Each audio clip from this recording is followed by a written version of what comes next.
ਸਤਿ ਸ਼੍ਰੀ ਅਕਾਲ। Punjabi radio USA ਸੁਣ ਦੇਖ ਰਹੇ ਸਾਰੇ ਸਰੋਤਿਆਂ ਦਰਸ਼ਕਾਂ ਨੂੰ ਜੀ ਆਇਆਂ ਨੂੰ ਆਖਦੇ ਹਾਂ।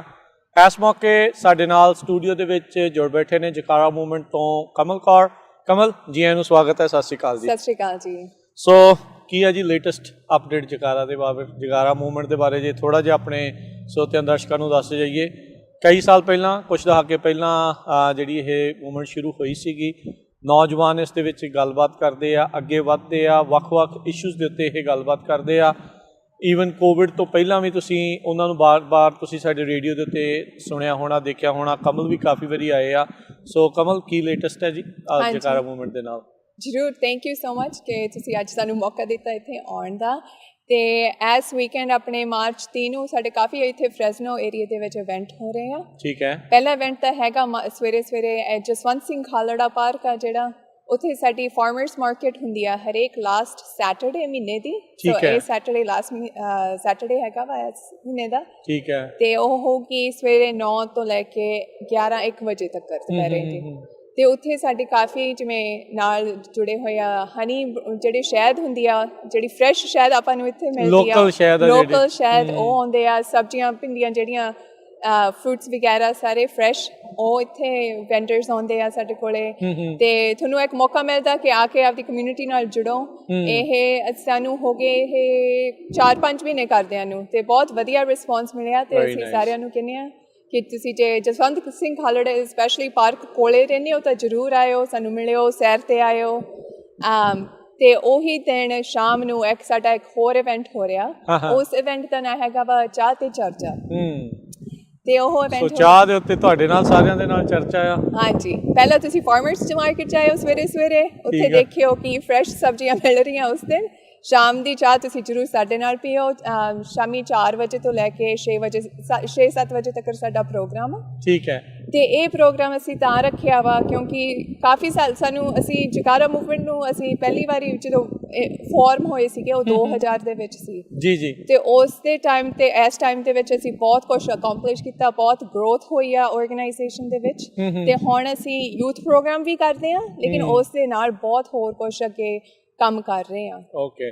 ਸੋ ਕਿਉਂਕਿ ਅਕਸਰ ਆਪਾਂ ਇਹ ਦੇਖਦੇ ਹਾਂ ਵੀ ਜਿਹੜੀ ਜਕਾਰਾ ਮੂਵਮੈਂਟ ਆ ਉਹ ਯੂਥ ਦੇ ਨਾਲ, ਯੰਗਸਟਰਸ ਦੇ ਨਾਲ ਜੋੜ ਕੇ ਦੇਖੀ ਜਾਂਦੀ ਆ। ਸੋ ਤੁਸੀਂ ਦੱਸ ਸਕਦੇ ਆ ਵੀ ਕਿੱਦਾਂ ਦੇ ਜਿਹੜੇ ਕੋਈ ਪ੍ਰੋਗਰਾਮਸ ਆ, ਕਿਉਂਕਿ ਕੋਵਿਡ ਦੇ ਦੌਰਾਨ ਅਸੀਂ ਦੇਖਿਆ ਸੀ ਲੇਬਰ ਰਾਈਟਸ ਨੂੰ ਲੈ ਕੇ, ਜਦੋਂ ਗ੍ਰੰਥੀ ਸਿੰਘਾਂ ਦੇ ਲਈ, ਉਹਦੇ ਲਈ ਤੁਸੀਂ ਇੱਕ ਹਮਲਾ ਜਿਹੜਾ ਉਹ ਮਾਰਿਆ ਸੀਗਾ। ਇਸ ਤੋਂ ਇਲਾਵਾ ਹੋਰ ਕਿੱਦਾਂ ਦੇ ਪ੍ਰੋਗਰਾਮ ਤੁਹਾਡੇ ਜਿਹੜੇ ਉਹ ਚੱਲ ਰਹੇ ਆ? ਹਾਂਜੀ, ਜ਼ਰੂਰ। ਕੋਵਿਡ ਦੇ ਟਾਈਮ ਸਾਨੂੰ ਇੱਕ ਮੌਕਾ ਦਿੱਤਾ ਗਿਆ ਸੀ ਕਿ ਅਸੀਂ ਆਪਣੀ ਸੰਗਤ ਲਈ, ਕਮਿਊਨਿਟੀ ਲਈ ਹੋਰ ਕੰਮ ਕਰੀਏ ਸਕੀਏ। ਸੋ ਉਸ ਟਾਈਮ ਤੋਂ ਲੈ ਕੇ ਅੱਜ ਤੱਕ ਅਸੀਂ ਕਾਫੀ ਨਵੇਂ ਜਿਹੜੇ ਇਨੀਸ਼ੀਏਟਿਵਸ ਆ ਸ਼ੁਰੂ ਕੀਤੇ ਆ। ਇੱਕ ਸਾਡੀ ਹੈਲਥ ਟੀਮ ਆ, ਇੱਕ ਸਾਡੇ ਜੇ ਤੁਹਾਡੀ ਮੈਡੀਕਲ ਲਈ ਅਪਲਾਈ ਕਰਨਾ ਵਗੈਰਾ ਜਾਂ ਹੈਲਥ ਇਨਫੋਰਮੇਸ਼ਨ ਚਾਹੀਦੀ ਆ, ਸਾਡੀ ਇੱਕ ਪੂਰੀ ਹੈਲਥ ਟੀਮ ਆ। ਇੱਕ ਲੇਬਰ ਰਾਈਟਸ ਟੀਮ ਆ, ਜੇ ਤੁਸੀਂ ਜਾਣਨਾ ਚਾਹੁੰਦੇ ਹੋ ਕਿ ਤੁਹਾਡੇ ਕੀ ਹੱਕ ਆ ਜਦੋਂ ਤੁਸੀਂ ਕੰਮ ਕਰਦੇ ਹੋ ਕਿਸੇ ਲਈ, ਉਹ ਵੀ ਸਾਡੀ ਇੱਕ ਪੂਰੀ ਟੀਮ ਬਣੀ ਹੋਈ ਆ। ਅਤੇ ਤੁਹਾਨੂੰ ਕੋਈ ਵੀ ਜਿਹੜੀਆਂ ਸਹੂਲਤਾਂ ਦੀ ਲੋੜ ਹੁੰਦੀ ਆ ਸਰਕਾਰ ਨਾਲ ਸਪੈਸ਼ਲੀ, ਸੋ ਅਸੀਂ ਪੂਰਾ ਕੋਸ਼ਿਸ਼ ਕਰ ਰਹੇ ਹਾਂ ਕਿ ਤੁਹਾਨੂੰ ਉਹ ਜੇ ਅਸੀਂ ਨਹੀਂ ਉਹਦੇ ਬਾਰੇ ਦੱਸ ਸਕੀਏ ਕਿ ਕਿਸੇ ਹੋਰ ਨੂੰ ਤੁਹਾਨੂੰ ਰਾਈਟ ਡਾਇਰੈਕਸ਼ਨ ਵੱਲ ਤੁਸੀਂ ਉਹਨਾਂ ਨੂੰ ਤੋਰ ਦਾਂਗੇ, ਉਹਨਾਂ ਨਾਲ ਜੋੜ ਦਈਏ। ਅਤੇ ਉਸ ਤੋਂ ਇਲਾਵਾ ਸਾਡੇ ਕਾਫੀ ਵੱਡੇ ਹੋਰ ਪ੍ਰੋਗਰਾਮਸ ਵਗੈਰਾ ਹੋ ਰਹੇ ਆ। ਸਾਡਾ ਨੌਜਵਾਨਾਂ ਨਾਲ ਵੀ ਕੰਮ ਚੱਲੀ ਜਾਂਦਾ ਅਤੇ ਉਹ ਵੀ ਵਧੀ ਜਾਂਦਾ ਵਾ। ਸੋ ਇਹ ਇੱਕ ਮੌਕਾ ਵਾ ਕਿ ਸੰਗਤ ਆ ਕੇ ਸਾਡੇ ਨਾਲ ਬੈਠੇ, ਗੱਲ ਕਰੇ। ਜੇ ਕਦੇ ਵੀ ਤੁਹਾਡੇ ਮਨ 'ਚ ਕੋਈ ਵੀ ਸਵਾਲ ਆਇਆ ਵਾ ਕਿ ਜਕਾਰਾ ਕਰਦੇ ਕੀ ਆ, ਕਿ ਨਾ ਹਾਂਜੀ ਨਾ ਤਾਂ ਸੁਣਿਆ ਜ਼ਰੂਰ। ਵੀ ਨਿਆਣਿਆਂ ਦਾ ਕੈਂਪ ਵੀ ਕਰਦੇ ਆ ਸਕੂਲਸ ਦੇ ਵਿੱਚ, SHSS ਵੀ ਆ। ਸੋ ਇਸ ਤੋਂ ਇਲਾਵਾ ਵੀ ਤੁਸੀਂ ਕਾਫੀ ਕੁਛ ਆਮ ਲੋਕਾਂ ਦੇ ਲਈ ਵੀ ਜਿਹੜਾ ਉਹ ਕਰ ਰਹੇ ਆ। ਅਤੇ ਇੱਕ ਮੌਕਾ ਵਾ ਕਿ ਮੇਰੀ ਟੀਮ ਆ, ਜਿਹੜੀ ਸਾਡੀ ਟੀਮ ਆ ਇੱਥੇ ਫਰੈਜ਼ਨੋ ਦੇ ਵਿੱਚ, ਮੈਂ ਜਦੋਂ ਪਹਿਲਾਂ ਆਈ ਸੀ, ਮੈਂ ਅਤੇ ਅਸੀਂ 2 ਜਣੇ ਹੋਰ ਸੀਗੇ। ਹੁਣ ਸਾਡੀ ਟੀਮ 10 ਜਾਣਿਆਂ ਤੋਂ ਜ਼ਿਆਦਾ ਵਧੀ ਹੋਈ ਹੈ ਫਰੈਜ਼ਨੋ ਦੇ ਵਿੱਚ। ਅਤੇ ਇਹ ਇੱਕ ਮੌਕਾ ਕਿ ਤੁਸੀਂ ਸਾਨੂੰ ਡਾਇਰੈਕਟਲੀ ਆ ਕੇ ਮਿਲੋ, ਸਾਡੇ ਨਾਲ ਗੱਲਬਾਤ ਕਰੋ। ਅਤੇ ਜਕਾਰਾ ਮੂਵਮੈਂਟ ਦੇ ਪਿੱਛੇ ਜਿਹੜੇ ਮੂੰਹ ਆ, ਜਿਹੜੇ ਕੰਮ ਕਰ ਰਹੇ ਆ ਰੋਜ਼, get to know them। ਤੇ ਇੱਕ ਮੌਕਾ ਉਹਨਾਂ ਨਾਲ ਸਿੱਧੀ ਗੱਲਬਾਤ ਕਰਨ ਦਾ ਮੌਕਾ ਜਿਹੜਾ ਹੋਊਗਾ। ਸੋ ਇਹ ਟੀ ਕਮਿਊਨਿਟੀ ਸੈਂਟਰ ਦੇ ਵਿੱਚ ਆ, ਤੇ ਸ਼ਾਮ ਨੂੰ 4 ਵਜੇ 30 ਤਰੀਕ ਨੂੰ ਇਹ ਫਰੈਜ਼ਨੋ ਦੇ ਵਿੱਚ ਆ। ਤੇ ਇਹ ਇਕੱਲੇ ਫਰੈਜ਼ਨੋ 'ਚ ਹੀ ਹੋਣਾ ਹੈ ਜਾਂ ਆਉਣ ਵਾਲੇ ਸਮੇਂ 'ਚ ਵੱਖ-ਵੱਖ ਸ਼ਹਿਰਾਂ 'ਚ ਵੀ ਤੁਸੀਂ ਇਹ ਚਾਹ ਤੇ ਚਰਚਾ ਜਕਾਰਾ ਦੇ ਨਾਲ ਲੈ ਕੇ ਜਾ ਰਹੇ ਆ? ਨਹੀਂ, ਜ਼ਰੂਰ। ਇਹ ਵੱਖ-ਵੱਖ ਸਾਰੇ ਸ਼ਹਿਰਾਂ 'ਚ ਹੋਣਾ ਵਾ ਜਿੱਥੇ ਅਸੀਂ ਕੰਮ ਜ਼ਿਆਦਾ ਕਰਦੇ ਹਾਂ। ਸੋ ਅਪ੍ਰੈਲ ਦੇ ਐਂਡ ਦੇ ਵਿੱਚ ਸੈਕਰਾਮੈਂਟੋ ਤੇ ਯੂਬਾ ਸਿਟੀ 'ਚ ਅਸੀਂ ਇਹ ਚਾਹ ਤੇ ਚਰਚਾ ਲਿਆ ਰਹੇ ਹਾਂ। ਤੇ ਮਈ ਦੇ ਸ਼ੁਰੂ ਦੇ ਵਿੱਚ ਅਸੀਂ ਇਹ ਜਿਵੇਂ 209 ਏਰੀਆ ਅਸੀਂ ਕਹਿੰਦੇ ਹਾਂ, ਜਿਵੇਂ ਮੋਡੈਸਟੋ ਤੋਂ ਲੈ ਕੇ ਟ੍ਰੇਸੀ ਤੱਕ 209 ਰੀਜਨ ਕਹਿ ਲੈਂਦੇ ਹਾਂ, ਲੇਕਿਨ ਉੱਥੇ ਅਸੀਂ ਟ੍ਰੇਸੀ ਦੇ ਵਿੱਚ ਇਹ ਚਰਚਾ ਲਿਆ ਰਹੇ ਹਾਂ, ਬੇ ਏਰੀਆ ਦੇ ਵਿੱਚ ਵੀ ਆ ਰਿਹਾ ਵਾ, ਤੇ ਬੇਕਰਸਫੀਲਡ ਵੀ ਅਸੀਂ ਇਹ ਜ਼ਰੂਰ Is it kind of town hall or it's little different? It's not a town hall. ਇਹ ਇੱਕ ਹੈਗਾ ਕਿ ਤੁਸੀਂ more informational, ਕਿ ਤੁਸੀਂ ਆ ਕੇ ਤੁਸੀਂ ਦੇਖੋ ਕੀ ਕੀਤਾ ਤੇ ਕੀ ਤੁਸੀਂ ਕਰ ਰਹੇ ਕੀ ਆ। ਕਰ ਰਹੇ ਹੋ, ਤੇ ਇੱਕ ਮੌਕਾ ਵਾ ਕਿ ਤੁਸੀਂ ਡਾਇਰੈਕਟਲੀ ਸਾਡੇ ਨਾਲ ਗੱਲਬਾਤ ਕਰੋ। ਕਦੇ ਵੀ ਤੁਹਾਡੇ ਕੋਈ ਸਵਾਲ ਹੋਇਆ ਜਾਂ ਤੁਸੀਂ ਕਹਿਣਾ ਚਾਹੁੰਦੇ ਹੋ ਬਹੁਤ ਸ਼ਾਬਾਸ਼ ਤੁਸੀਂ ਇਹ ਕੰਮ ਕੀਤਾ, ਜਾਂ ਨਹੀਂ ਤੁਹਾਨੂੰ ਆਹ ਕੰਮ ਜ਼ਿਆਦਾ ਵਧੀਆ ਕਰਨਾ ਚਾਹੀਦਾ ਸੀ, ਜਾਂ ਆਹ ਕਰਨਾ ਚਾਹੀਦਾ ਸੀ। ਸੋ ਇਹ ਇੱਕ ਮੌਕਾ ਵਾ ਕਿ ਅਸੀਂ ਸੰਗਤ ਨਾਲ ਇੱਕ ਨਾਲ feedback session kind of feedback session exactly. ਹਾਂਜੀ, ਸੋ ਇਹ ਚਲੋ ਵਧੀਆ ਆ। ਸੋ ਆਉਂਦੀ 30 ਤਰੀਕ ਨੂੰ ਸਰੋਤਿਓ ਦਰਸ਼ਕੋ ਤੁਸੀਂ ਜਕਾਰਾ ਮੂਵਮੈਂਟ ਵਾਲਿਆਂ ਦੇ ਨਾਲ, ਉਹਨਾਂ ਦੀ ਇੱਥੇ ਦੀ ਟੀਮ, ਲੋਕਲ ਟੀਮ ਦੇ ਨਾਲ ਸਿੱਧਾ ਫੇਸ ਟੂ ਫੇਸ 1-on-1 ਗੱਲਬਾਤ ਕਰ ਸਕਦੇ ਹੋ। ਕੋਈ ਵੀ ਤੁਹਾਡੇ ਕੁਐਸਚਨਸ ਆ ਇਹਨਾਂ ਨੂੰ ਲੈ ਕੇ, ਫੀਡਬੈਕ ਪੋਜ਼ਿਟਿਵ ਆ, ਨੈਗੇਟਿਵ ਆ, ਕ੍ਰਿਟਿਸਿਜ਼ਮ ਆ, ਕੰਸਟਰਕਟਿਵ ਆ, ਜੋ ਵੀ ਆ ਦੱਸੋ, ਤਾਂ ਜੋ ਤੁਸੀਂ ਕੀ ਚਾਹੁੰਦੇ ਆ, ਕਿਉਂਕਿ ਇਹ ਆਪਣੀ ਆਰਗੇਨਾਈਜੇਸ਼ਨ ਆ, ਆਪਣੇ ਬੱਚਿਆਂ ਦੀ ਆਰਗੇਨਾਈਜੇਸ਼ਨ ਆ, ਨੌਜਵਾਨਾਂ ਦੀ ਆ, ਇਹ ਅੱਗੇ ਵੱਧ ਰਹੇ ਆ, ਇਹਨਾਂ ਨੂੰ ਵੀ ਪਤਾ ਲੱਗੇ ਕਮਿਊਨਿਟੀ ਦੀਆਂ ਕੀ ਜ਼ਰੂਰਤਾਂ ਆ, ਤੁਸੀਂ ਵੀ ਦੱਸ ਸਕੋ ਵੀ ਕਮਿਊਨਿਟੀ ਕੀ ਇਹਨਾਂ ਤੋਂ ਆਸ ਰੱਖਦੀ ਆ। ਸੋ ਇਹ ਵਧੀਆ ਇੱਕ ਸੈਸ਼ਨ ਹੋਊਗਾ। ਸੋ 2-3 ਘੰਟੇ ਦਾ ਜਿਹੜਾ ਇਹ ਸੈਸ਼ਨ ਆ, ਮੈਂ ਐਡਰੈਸ ਦੱਸ ਦਿੰਦਾ ਆ, 4718 ਨਾਰਥ ਪੋਕ ਐਵੀਨਿਊ ਫਰੈਜ਼ਨੋ। ਇੱਥੇ ਤੁਸੀਂ ਜਾਣਾ ਹੈ 4 ਤੋਂ 7 ਵਜੇ ਤੱਕ ਆ, ਆਉਂਦੀ 30 ਤਰੀਕ ਨੂੰ ਜਿਹੜਾ ਇਹ ਚਾਹ ਤੇ ਚਰਚਾ ਜਕਾਰਾਵਾਂ ਦੇ ਨਾਲ। ਸੋ ਕਮਲ, ਜਿੱਦਾਂ ਤੁਸੀਂ ਦੱਸ ਰਹੇ ਆ ਵੀ ਤੁਹਾਨੂੰ ਕਿੰਨੇ ਸਾਲ ਹੋ ਗਏ ਜਕਾਰਾ ਦੇ ਨਾਲ ਕੰਮ ਕਰਦਿਆਂ ਨੂੰ? ਉੱਦਾਂ ਮੈਂ ਜਦੋਂ 16 ਸਾਲ ਦੀ ਸੀ, ਮੈਂ ਪਹਿਲੀ ਵਾਰੀ ਜਕਾਰਾ ਜੂਨੀਅਰ ਸਾਡੇ ਕੈਂਪ ਜਿਹੜੇ ਲੱਗਦੇ ਹੁੰਦੇ ਸੀ ਉਹਦੇ ਵਿੱਚ ਵਲੰਟੀਅਰ ਕੀਤਾ ਸੀ। ਠੀਕ ਹੈ, 10 ਸਾਲ ਤੋਂ ਤਾਂ ਉੱਪਰ ਹੀ ਹੋ ਗਿਆ, ਜ਼ਿਆਦਾ ਹੋ ਗਿਆ ਆ। ਤੁਸੀਂ ਰੀਸੈਂਟਲੀ ਵਿੱਚ ਬ੍ਰੇਕ ਵੀ ਲਈ, ਤੁਸੀਂ ਇੱਕ ਪਬਲਿਕ ਪਾਲਿਸੀ ਦੇ ਵਿੱਚ ਆਪਣੀ ਡਿਗਰੀ ਕਰਕੇ ਆਏ ਆ। ਹਾਂਜੀ, ਸੋ ਮੈਂ ਜਕਾਰਾ ਨਾਲ ਉਸ ਤੋਂ ਪਹਿਲਾਂ 5 ਸਾਲ ਕੰਮ ਕੀਤਾ ਤੇ ਦੇਖਿਆ ਕਿ ਆਪਣੀ ਕਮਿਊਨਿਟੀ ਦੇ ਵਿੱਚ ਪਬਲਿਕ ਪਾਲਿਸੀ ਲੈਵਲ, ਮਤਲਬ ਲਾਈਕ ਸਰਕਾਰੀ ਲੈਵਲ ਜਿਹੜੀਆਂ ਪਾਲਿਸੀਆਂ ਲਾਅ ਕੱਢਦੀਆਂ, ਉੱਥੇ ਆਪਣੀ ਜ਼ਿਆਦਾ ਆਵਾਜ਼ ਹੈ ਨਹੀਂ ਗੀ। ਸੋ ਇਸ ਕਰਕੇ ਮੇਰਾ ਵੀ ਇੱਕ ਜਿਵੇਂ ਕਹਿ ਲਓ ਪੈਸ਼ਨ ਸੀਗਾ ਕਿ ਮੈਂ ਜਾ ਕੇ ਸਿੱਖਾਂ ਕਿ ਕੀ ਦੂਜੀਆਂ ਕਮਿਊਨਿਟੀਆਂ ਕਿਵੇਂ ਸਿੱਖਦੀਆਂ, ਕੀ ਕਰਦੇ ਆ, ਤੇ ਕੀ ਆਪਣੀ ਲੋੜ ਹੈਗੀ ਆ। ਤੇ ਉੱਥੇ ਮੈਂ 2 ਸਾਲ ਹੁਣ ਸਕੂਲ ਲਾ ਕੇ ਆਈ ਹਾਂ ਪਬਲਿਕ ਪਾਲਿਸੀ ਦੇ ਵਿੱਚ, ਸਿੱਖ ਕੇ ਆਈ ਹਾਂ ਕਿ ਲਾਜ਼ ਕਿਵੇਂ ਬਣਦੇ ਆ, ਕੀ ਤੁਹਾਨੂੰ ਲੋੜ ਆ ਅੱਗੇ ਵਧਣ ਲਈ, ਤੁਹਾਨੂੰ ਕਿਵੇਂ ਇਲੈਕਟਡ ਅਫੀਸ਼ੀਅਲਸ ਨਾਲ ਗੱਲ ਕਰਨੀ ਆ, ਜਾਂ ਦੂਜੀ ਜਿਹੜੀ ਤੁਹਾਡੀ ਆਰਗੇਨਾਈਜੇਸ਼ਨ ਹੁੰਦੀ ਆ ਉਹਨਾਂ ਨਾਲ ਕਿਵੇਂ ਗੱਲਬਾਤ ਕਰਨੀ ਆ, ਤੇ ਕਿਹੜੇ ਆਪਾਂ ਡੇਟਾ ਜਿਹਨੂੰ ਕਹਿੰਦੇ ਆ, ਆਪਾਂ ਸੈਂਸਸ ਬਹੁਤ ਕਿਹਾ ਸੀਗਾ, ਜ਼ਰੂਰ ਸੈਂਸਸ ਕਿੰਨਾ ਜ਼ਰੂਰੀ ਆ ਉਹਦੇ ਬਾਰੇ ਸਿੱਖਿਆ। ਸੋ ਬਹੁਤ ਕੁਛ ਸਿੱਖਣ ਨੂੰ ਮੌਕਾ ਮਿਲਿਆ, ਤੇ ਹੁਣ ਸਾਰਾ ਕੁਛ ਨੂੰ ਜਿਹੜਾ ਕੁਛ ਸਿੱਖਿਆ ਉਹ ਹੋਪਫੁਲੀ ਅਪਲਾਈ ਕਰਨ ਦਾ ਮੌਕਾ ਮਿਲ ਰਿਹਾ। ਤੁਹਾਨੂੰ ਕੀ ਤੁਹਾਡਾ ਐਕਸਪੀਰੀਅੰਸ ਕਿੱਦਾਂ ਦਾ ਰਿਹਾ ਪਬਲਿਕ ਪਾਲਿਸੀ ਜਦੋਂ ਤੁਸੀਂ ਇੰਟਰਨਸ਼ਿਪ ਕੀਤੀਆਂ ਹੋਣੀਆਂ? How does it work in Sacramento?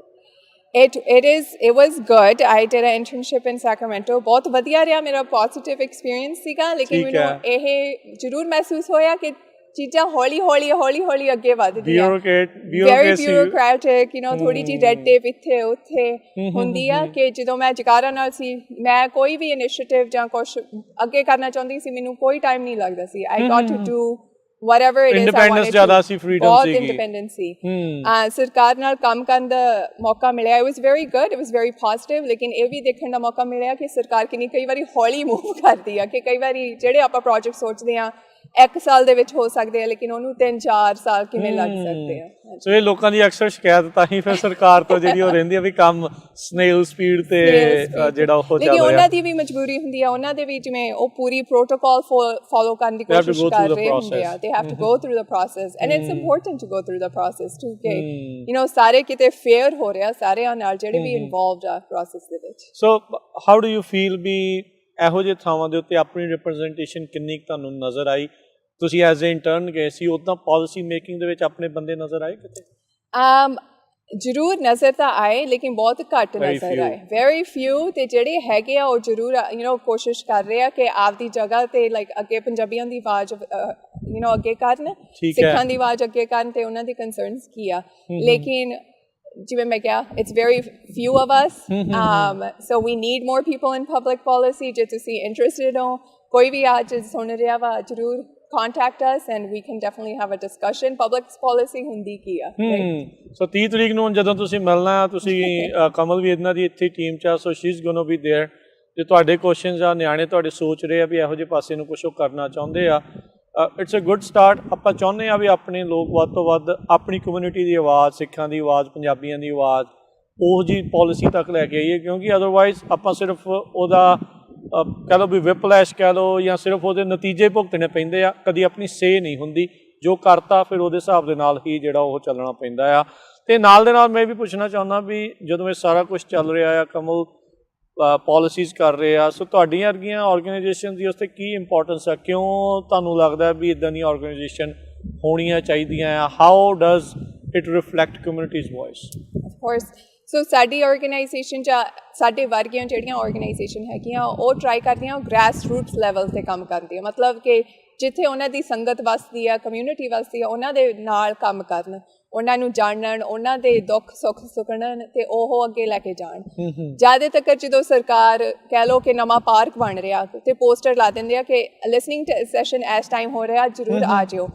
ਕਿਹਨੂੰ ਪਤਾ ਕਿੱਥੇ ਪੋਸਟ ਕੀਤਾ, right? So you need this kind of organisations to help push out ਕਿ ਸਰਕਾਰ ਵੀ ਕੀ ਕਰ ਰਹੀ ਹੈ ਅਤੇ ਆਪਾਂ ਨੂੰ ਸਰਕਾਰ ਤੋਂ ਕੀ ਮੰਗਾਂ ਵਾ ਵਗੈਰਾ। ਸੋ ਇਹ ਆਰਗੇਨਾਈਜੇਸ਼ਨਸ ਤੁਸੀਂ ਕਹਿ ਲਓ ਨਾਨ ਪ੍ਰੋਫਿਟਸ ਜਿਹੜੀਆਂ ਹੁੰਦੀਆਂ, ਜਿਹੜੀਆਂ ਸੰਗਤ ਨਾਲ ਡਾਇਰੈਕਟਲੀ ਕੰਮ ਕਰ ਰਹੀਆਂ, ਇਹ ਲੈ ਕੇ ਆ ਸਕਦੀਆਂ ਉਹਨਾਂ ਦੀ ਆਵਾਜ਼ ਅੱਗੇ in like a good manner ਕਿ ਲਾਈਕ ਦੇਖੋ ਆਹ ਸਾਡੀਆਂ ਮੰਗਾਂ ਇਸ ਕਮਿਊਨਿਟੀ ਦੀਆਂ ਤੇ ਇਹ ਅਸੀਂ ਸਾਰਾ ਸੁਣ ਰਹੇ ਹਾਂ, ਕਿਉਂਕਿ ਜ਼ਿਆਦਾ ਤੱਕ ਆਪਣੀ ਕਮਿਊਨਿਟੀ ਦੇ ਵਿੱਚ ਲੋਕ ਕੰਮ ਕਰ ਰਹੇ ਆ, ਉਹਨਾਂ ਕੋਲ ਇਹੋ ਜਿਹਾ ਟਾਈਮ ਨਹੀਂ ਹੁੰਦਾ। ਆਪਣੇ ਕੋਲ ਇਹੋ ਜਿਹਾ ਟਾਈਮ ਨਹੀਂ ਹੁੰਦਾ ਕਿ ਆਪਾਂ 12-12 ਘੰਟੇ ਪਹਿਲਾਂ ਕੰਮ ਤੇ ਲਾ ਕੇ ਆਈਏ, ਫਿਰ ਜਾ ਕੇ ਕੋਈ ਟਾਊਨ ਹਾਲ ਦੇ ਵਿੱਚ ਬੈਠੀਏ ਤੇ ਉਹਨਾਂ ਦੀਆਂ ਗੱਲਾਂ ਸੁਣੀਏ, ਰਾਈਟ?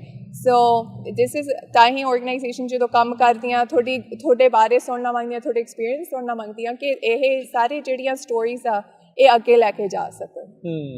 ਸੋ ਬਿਲਕੁਲ। ਸੋ ਸਰੋਤਿਓ ਦਰਸ਼ਕੋ, ਇਹ ਜ਼ਰੂਰ ਤੇ ਤੁਹਾਨੂੰ ਫਿਰ ਦੱਸ ਦਿੰਦੇ ਹਾਂ, ਸੈਟਰਡੇ ਆਉਂਦੇ ਸੈਟਰਡੇ 30 ਤਰੀਕ ਨੂੰ ਪਹਿਲੋਂ ਸ਼ਹੀਦ ਜਸਵੰਤ ਸਿੰਘ ਖਾਲੜਾ ਪਾਰਕ, ਉੱਥੇ ਫਾਰਮਰ ਮਾਰਕੀਟ, ਕਿਸਾਨਾਂ ਦੀ ਮੰਡੀ ਜਿਹੜੀ ਲੱਗਣੀ ਆ, ਲੋਕਲ ਪ੍ਰੋਡਿਊਸ, ਲੋਕਲ ਹਨੀ, ਇਹ ਸਾਰੀਆਂ ਚੀਜ਼ਾਂ, ਪਨੀਰੀ ਤੱਕ ਵੀ ਜਿਹੜੀ ਇਸ ਵਾਰ ਉੱਥੇ ਮਿਲਣੀ ਆ, ਜਿਹੜੇ ਗਰਮੀਆਂ ਦੀਆਂ ਸਬਜ਼ੀਆਂ ਆ ਉੱਥੇ। ਸੋ ਤੁਸੀਂ ਜਾ ਕੇ ਉਹਦੇ ਵਿੱਚ ਕਰੋ।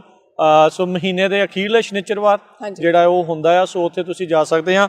ਉਹਦੀ ਟਾਈਮਿੰਗ ਕੀ ਹੁੰਦੀ ਹੈ? ਸਵੇਰੇ 9 ਤੋਂ ਲੈ ਕੇ ਦੁਪਹਿਰੇ 1 ਵਜੇ ਤੱਕ। ਤੇ ਜੇ ਮੀਂਹ ਪੈ ਰਿਹਾ ਛਤਰੀ ਲੈ ਕੇ ਆ ਜਾਓ, ਛਤਰੀ ਲੈ ਕੇ ਆ ਜਾਓ, ਲੇਕਿਨ ਹੋ ਸਕਦਾ ਕਿ ਕੈਂਸਲ ਹੋ ਜਾਵੇ। ਤੇ ਸਾਡਾ ਫੇਸਬੁੱਕ ਹੈਗਾ, ਪੇਜ ਹੈਗਾ ਜਗਾਰਾ ਮੂਵਮੈਂਟ, ਜਾਂ ਇੰਸਟਾਗ੍ਰਾਮ ਪੇਜ ਹੈਗਾ, ਉਹ ਤੇ ਤੁਸੀਂ ਅਪਡੇਟਸ ਦੇਖ ਸਕਦੇ ਹੋ। ਠੀਕ ਹੈ। ਤੇ ਬਾਕੀ ਜਿਹੜੀ ਚਾਹ ਤੇ ਚਰਚਾ ਜਗਾਰਾ ਮੂਵਮੈਂਟ ਦੇ ਨਾਲ, ਉਹ ਵੀ 30 ਤਰੀਕ ਨੂੰ ਹੀ ਆ, ਸੈਟਰਡੇ ਨੂੰ ਹੀ ਆ, Teague community resource center 4718 north oak avenue, Fresno. So ਉੱਥੇ 4 ਤੋਂ 7 ਵਜੇ ਦੇ ਵਿੱਚ ਵੀ ਜ਼ਰੂਰ ਪਹੁੰਚਿਓ। ਥੈਂਕ ਯੂ ਕਮਲ, ਮਿਹਰਬਾਨੀ ਗੱਲਬਾਤ ਕਰਨ ਦੇ ਲਈ। ਸਤਿ ਸ਼੍ਰੀ ਅਕਾਲ।